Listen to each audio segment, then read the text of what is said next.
Hello and welcome to SW Computer Repair's Quick Tips. Today I'm going to be demonstrating to you how you can set up the hibernation of your computer. So let's get started. Click on Start, then go to Settings, then go on to System, then go down to Power and Sleep, then go all the way to Additional Power Settings, then click on Choose what the power buttons do, then click Change settings that are currently unavailable, and then just verify that these tick boxes are ticked as you want them to be.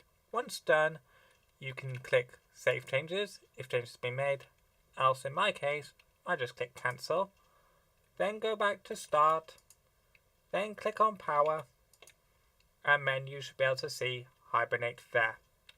You are now all done. Thank you for watching.